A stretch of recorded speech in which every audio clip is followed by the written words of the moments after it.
welcome to our noon edition of Arirang News. Here are the stories making the headlines at this hour. Early voting for the upcoming 22nd general election has kicked off. A total of 3,565 polling stations will be open from 6 a.m. to 6 p.m. today and Saturday for those who cannot vote on the actual election day, falling next Wednesday. The United Nations Human Rights Council has passed a resolution addressing the humanitarian crisis in North Korea for the 22nd year. The resolution called for Pyongyang to abolish laws limiting its people's freedom of thought, religion, and speech. South Korea's trade balance is still in the black, logging yet another surplus in February on the back of improving chip exports. The Bank of Korea analyzed that the country is well on track to meet its forecast of over $19 billion for the first half of the year. Early voting has begun in South Korea's parliamentary election. For more, we have our Shin Ha-young, political correspondent, who is one of the polling stations in the capital. Ha-young, how's the early voting site looking so far?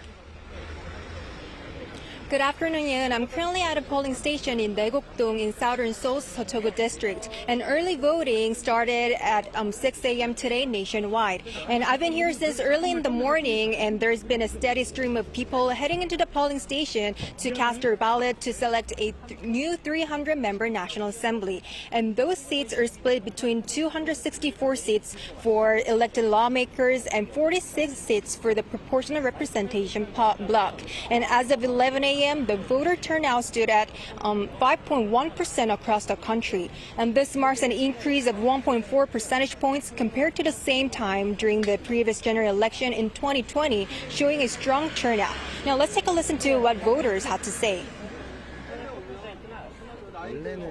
I wasn't so actively involved in voting, but after having a baby, I decided to cast a ballot, since it shapes the society my child will grow up in. I felt angry about how some people are suffering injustice. I hope we get some politicians who prioritize the economy and people's livelihoods.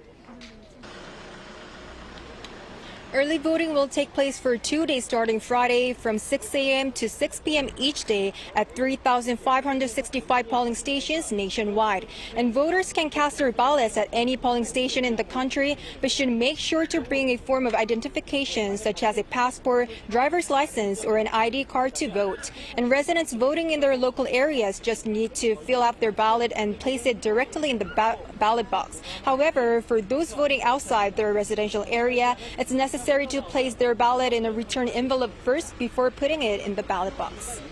I see. So, Ha-young, the National Election Commission has decided to strengthen security measures for this year's election. Could you please elaborate on that? Sure, yeah. Security measures for this year's early voting have been significantly strengthened compared to 4 years ago, aiming to enhance transparency and confidence in the election process. And as part of these efforts, the National Election Commission is providing real-time CCTV recording in the storage rooms of ballot boxes with footage shared on large-screen monitors at regional NEC offices. And additionally, the method of marking serial numbers on early voting ballot papers has been changed from QR codes to barcodes designed to be more secure. And police will escort the ballot boxes when they are moved from one location to another. And meanwhile, rival parties have urged voters to participate in early voting in order to maximize the turnout in the parliamentary election. And that's all I have for this hour, and I'll bring more updates in our later newscast. Back to you, Yeon. Thank you. That was our political correspondent Shin Ha-young live from a polling station in Seochogu district in Seoul. Moving on to the medical standoff. President Yoon Suk Yeol met with the head of the country's Trainee Doctors Association Thursday amid their walkout continuing for the 7th week. The presidential office said Yoon listened closely to what trainee doctors had to say, but after the talks, the group expressed their disappointment. Lee Si-hoo with more. Talks in Seoul on Thursday between President Yoon Suk Yeol and the Korean Intern and Resident Association lasted for a little over 2 hours. Afterward, the presidential office said in a written statement that the president listened closely to the opinions of trainee doctors delivered by Park Dan, the head of KIRA. Yoon's office said that Park explained in detail about the poor working conditions experienced by trainee doctors, and the two exchanged opinions regarding the issue. The office also said the president will respect the opinions of trainee doctors in future discussions with the medical field about medical reforms. Park posted on social media after the meeting that there is no future for medicine in South Korea, but did not elaborate further. This follows President Yoon's public address on the issue earlier this week, where he highlighted his will to speak with the doctors.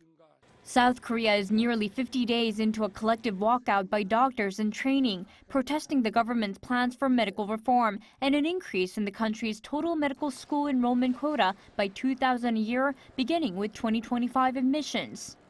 In mid-February, the Trainee Doctors Association released a statement demanding the government withdraw its plan, saying that they would limit public access to quality medical services. But the government has stood firm, saying that South Korea will need an additional 15,000 doctors by the year 2035. Lee Si-hoo, Arirang News. The UN Human Rights Council has once again shed light on the human rights violations in North Korea, passing a resolution for the 22nd year in a row. Pyongyang, in response, accused the West of fabricating issues inside the regime. Shin Se-byuk with the details. The United Nations Human Rights Council has passed a resolution addressing human rights issues in North Korea for the 22nd consecutive year. The Council unanimously approved the resolution without a vote during its 55th session at the UN office in Geneva on Thursday. China, Cuba, and Eritrea opted out the session, citing concerns about double standards on the resolution. The resolution strongly condemns North Korea's systematic violations of human rights and calls for urgent reforms. This year's resolution includes updates that reflect the South Korean government's concerns, including those urging Pyongyang to abolish or amend its laws that limit the freedom of thought, religion, and expression. It also strengthens clauses related to North Korea's fulfillment of its obligations under international human rights treaties.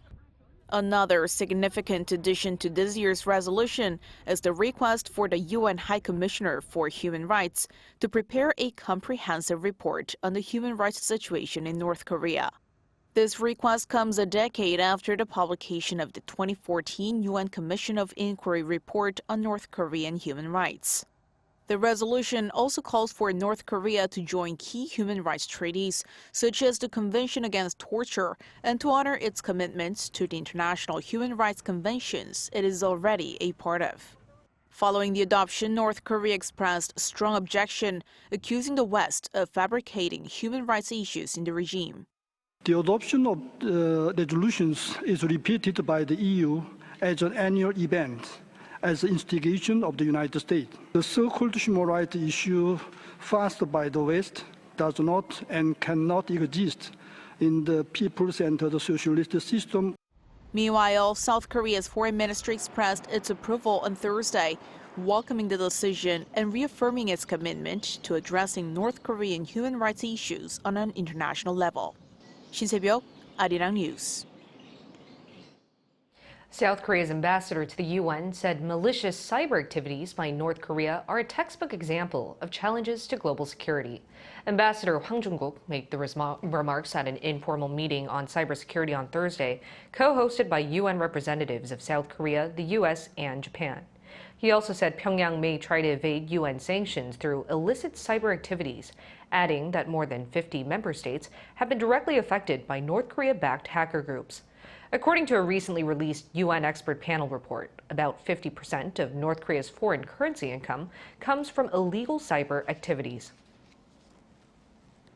South Korea plans to launch its second military reconnaissance satellite from Florida later this week.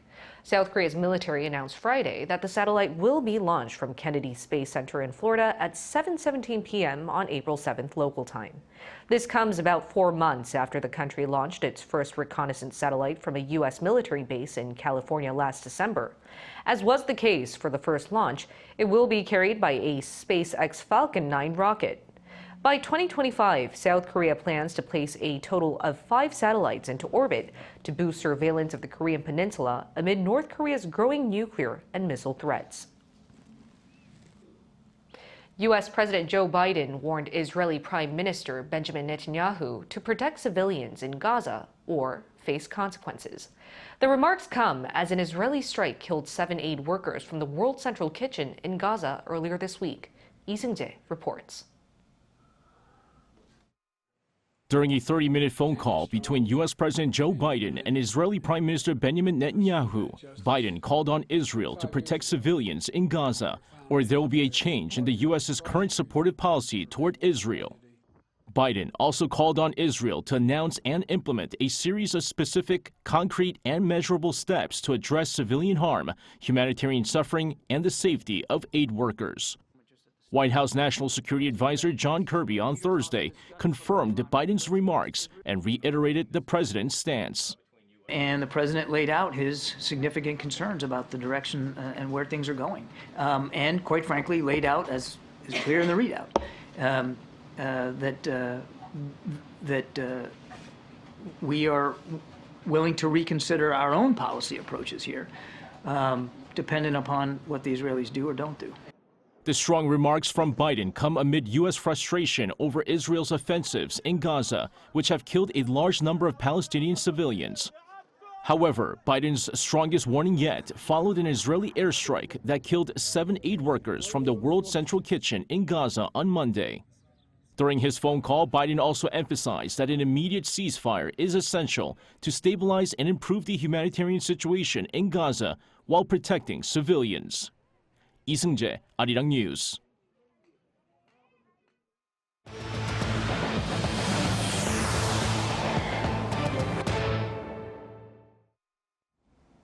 The IT sector is continuing to recover thanks to semiconductor exports.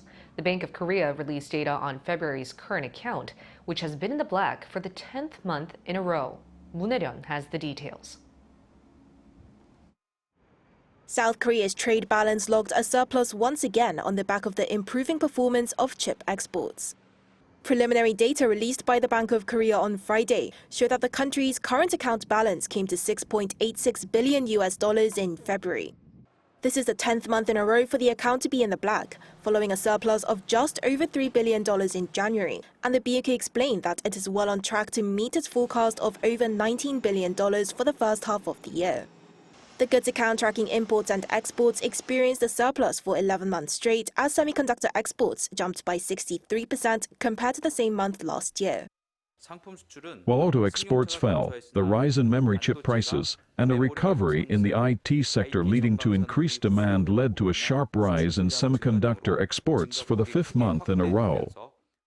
Data also show that outbound shipments of electronic goods increased by just under 33% on year, while exports of chemical goods dropped by nearly 9%. Another key reason the goods account maintained a surplus was lower import costs of raw materials due to falling energy prices. The value of gas imports, for one, fell by nearly 50% on year, and the value of energy-related imports dropped by more than a fifth. This led to an overall decline of imports by 13.1% compared to February last year. However, the services balance, which includes earnings and spending on overseas trips and transport, was in the red by $1.77 billion. The travel sector in particular recorded a deficit of $1.36 billion, but that's lower than the previous month's tally, which the BOK explained as being due to fewer people traveling overseas in February. Meanwhile, the primary account balance responsible for monitoring foreign workers' wages and overseas dividend payments reported a surplus of $2.44 billion. Moon Hae-ryun, Arirang News. South Korean tech giant Samsung Electronics has released its estimated earnings for the first quarter of this year. With strong chip performances, its profits far exceeded market forecasts. Take a listen for more.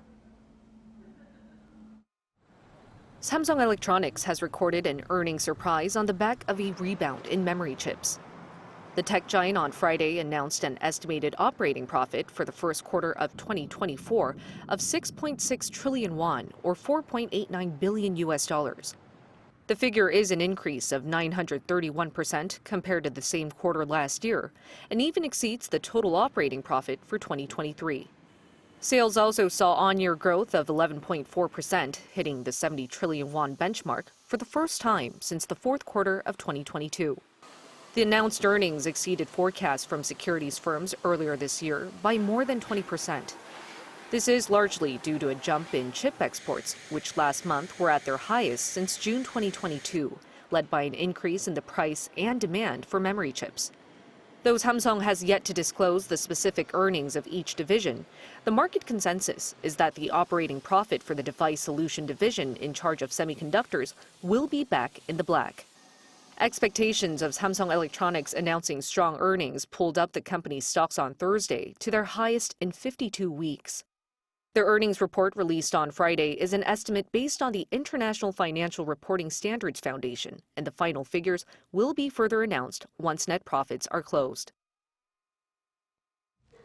Moving our focus to the climate issue here in South Korea, with unstable weather, the price of apples has skyrocketed this year. This changing climate is also set to affect apple harvest in the long run. Our An Sung-jin went to check out how farms are looking to adapt to this phenomenon. Apples in South Korea are the most expensive in the world.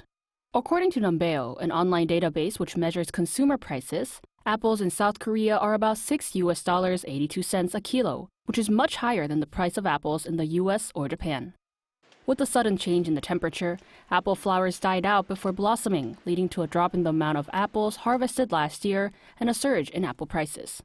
Due to climate change, temperatures have been rising, and according to the Environment Ministry, South Korea has seen a temperature rise of 1.6 degrees compared to 110 years ago. This is higher than the world average temperature rise of 1.09 degrees. As a result, the most suitable environment for growing apples has been moving northward up the peninsula from the southern provinces. Farms have been adapting to this change by integrating technology. This is one of the country's first smart farms located in Andong, Gyeongsang-mukdo Province. Funded by the Agricultural Ministry, it uses ICT tools and AI technology to monitor individual farms and prevent damage to apples from pests.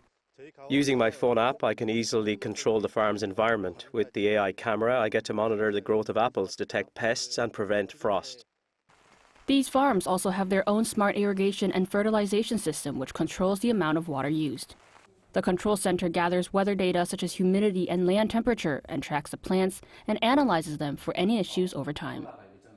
We provide farms with the necessary data. However, it's the individual farms that make the final decision on what to do. It's important that we continue to expose the rural population to the concept of smart farming. The government is also addressing the change in harvesting conditions for apples by developing new apple varieties. We're working on cultivating different varieties of apples, such as those with good coloring, green and yellow apple varieties, and those apples that can grow well despite temperature changes during the flowering season. To maintain efficient productivity, harvesting apples with machines and automation will become more common. Land that is suitable to grow apples is diminishing, but smart farms like these allow apples to be harvested despite the changing environment. Now, this smart farm, empty at the moment, is expected to see flowers blossom by the end of April and apples to be harvested between October and November. An Sung-jin, Arirang News, Andong. Subways with very high speeds underground may help people travel more quickly, but accident prevention and disaster preparedness become much more important. A team of Korean researchers have now developed a robot that can quickly recognize disasters like fire or flooding and even help passengers evacuate. Yoon-jin with more. This is the GTX-A, the Seoul Metropolitan Express Railway, which became fully operational on March 30th. It travels 50 meters underground at roughly 180 kilometers per hour, which means people will be able to travel from Dongtan to Suseol in 20 minutes. Demand for such high-speed railways is increasing as they shorten commute times and help travelers avoid traffic congestion. But this also means that disaster preparedness becomes of utmost importance. Unlike tunnels on the roads, these railway tunnels do not have CCTV cameras, which makes it difficult for control rooms to check for accidents underground. But a team of domestic researchers have developed a smart robot that can not only move along the ceiling of the tunnel, but it can also quickly detect various disaster situations and even help passengers evacuate. The robot's artificial intelligence function allows it to quickly analyze videos taken by the cameras to notify the control room of any accidents. Then the robot arrives at the site within 5 minutes to help the passengers to a safer location.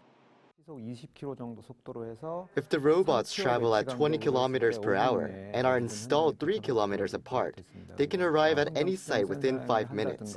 That way it can patrol the overall situation on the tracks and detect any abnormal signs. The robot is detachable, making it very easy to install, and all its parts are heat resistant up to 250 degrees Celsius, making it possible to function even in case of fire. The research team will continue to upgrade the robot's AI analysis technology and further test its actual application in railway tunnels. 이은진, Arirang News.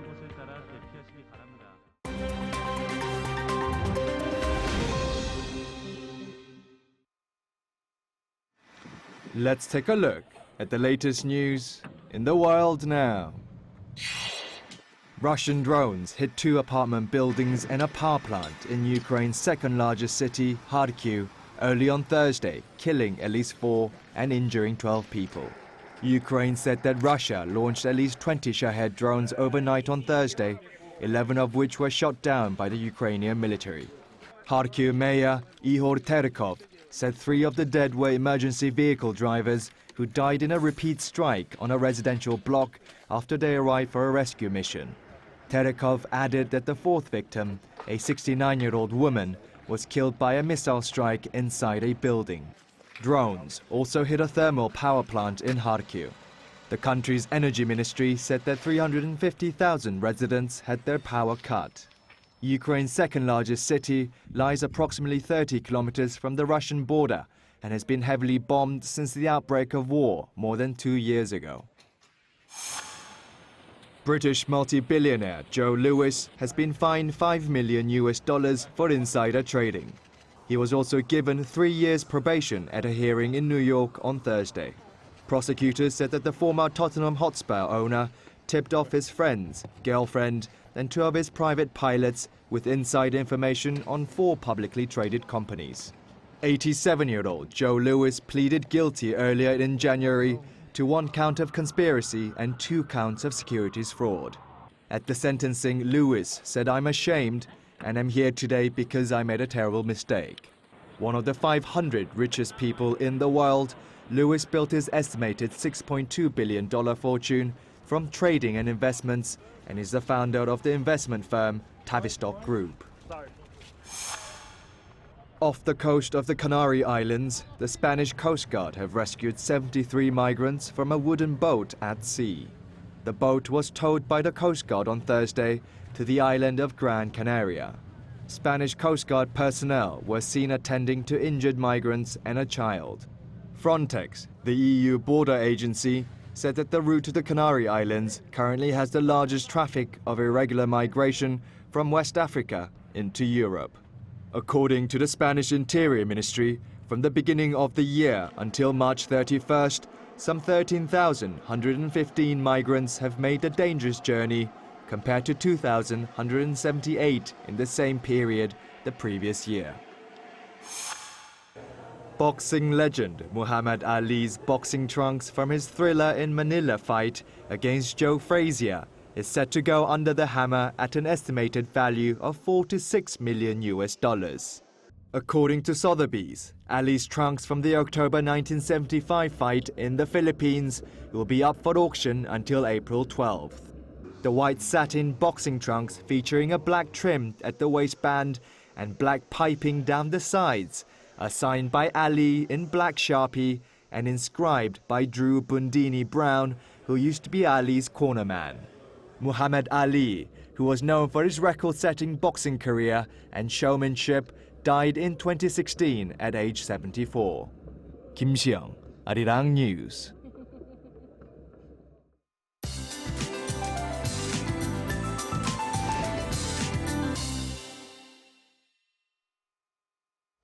Good afternoon. It's Arbor Day here in Korea. Be aware of big gaps in temperatures and dress accordingly to avoid catching a cold.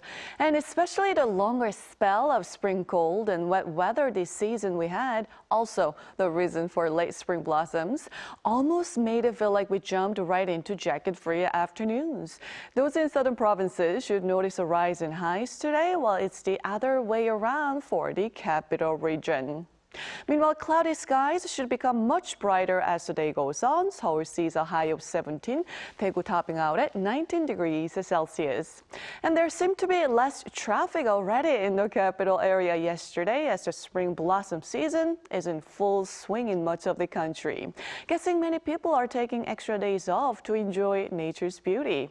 Well, good news, the weather will cooperate for any spring activities this weekend nationwide, but do dress accordingly for the big temperature swings.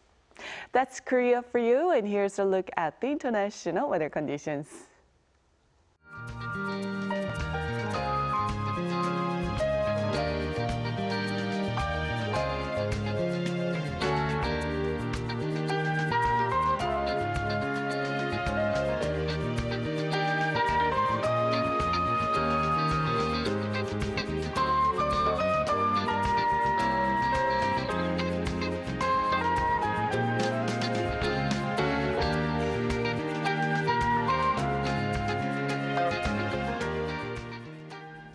That's all we have for you at this hour. We'll bring you more updates at the same time next week.